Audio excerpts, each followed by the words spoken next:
Hello friend, my YouTube channel Aashiq की Hindi story में आप सभी का स्वागत है। आज की कहानी है पत्नी के लिए माँ को मारा धक्का।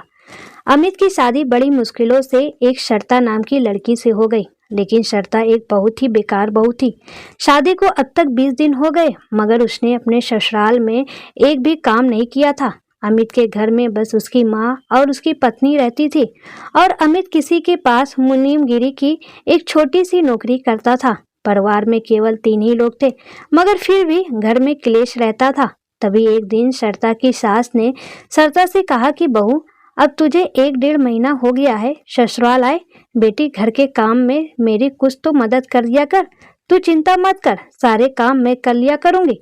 बस तू बेटी खाना ही बना लिया कर, बाकी कपड़े बर्तन और सफाई मैं कर लिया करूंगी। यह सुनते ही बहू ने सास को कहा कि माँ जी, हमारे यहाँ जब तक बहू की हाथ की मेहंदी ना उतरे तब तक घर की बहू घर के काम को हाथ तक नहीं लगाती। तब सास ने कहा कि बेटी, 1.5 महीना हो गया है, अभी तक तेरी मेहंदी नहीं उतरी। इस बात पर बहू गुस्सा होकर बोली कि माँ जी, आप कहें तो मैं मेहंदी उतारने के लिए चूल्हे में अपने हाथ जला लूं। ये कहकर बहू रोने लग गई। तब सास ने कहा कि चलो छोड़ो बहू, तू रहने दे, मैं ही कर लूंगी घर का सारा काम। अब सास सुबह से लेकर रात तक बस काम में ही लगी रहती थी, लेकिन बहू को अपनी सास पर जरा भी दया नहीं आई। बहू इतनी चालाक थी कि हर हफ्ते वो चुपचाप अपने हाथों में मेहंदी लगा लेती थी।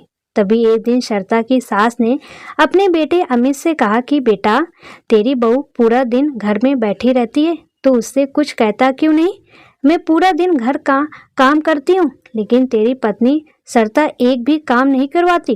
तभी अमित सरता से घर के काम को कहता है, मगर सरता बीमार होने का नाटक करती है और नाटक करते हुए कहती है कि अमित, शायद मैं तुम्हारे लायक नहीं हूँ। एक तो मेरी तबीयत खराब रहती है, ऊपर से तुम्हारी माँ दिन रात मुझे ताना मारती रहती है, और तो और उन्होंने मुझे ये भी कहा कि अगर मैं घर का काम नहीं करूँगी तो वो तुमसे कहकर मुझे इस घर से निकलवा देंगे। इसलिए अमित, मैं खुद ही तुम्हें छोड़ देती हूँ।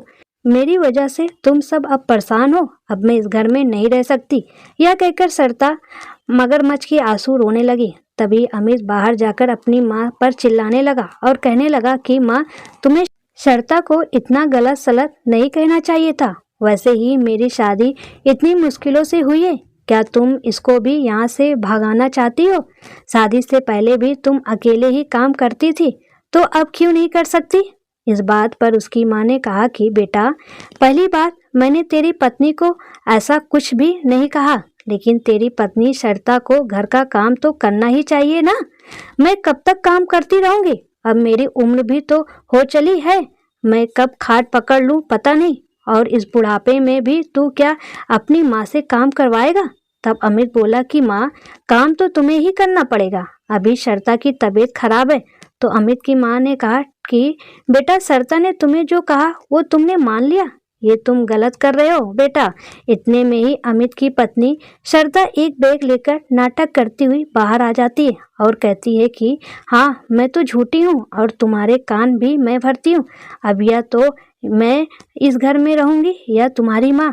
अब लड़ाई बहुत ही बढ़ चुकी थी, तो अमित की माँ शर्ता को जाने से रोकती है, मगर जैसे ही शर्ता की सास शर्ता को पकड़कर रोकती है, वैसे ही जानबूझकर शर्ता नीचे गिर जाती है और अमित से कहती है कि अमित, तुम्हारी माँ मुझे मार रही है। तभी शर्ता की बातों में आकर अमित बहुत ही ज्यादा गुस्से में आ गया और उसने गुस्से में अपनी प्यारी माँ को बाहर की तरफ धक्का दे दिया और अपनी पत्नी शर्ता को अंदर कमरे में लेकर चला गया।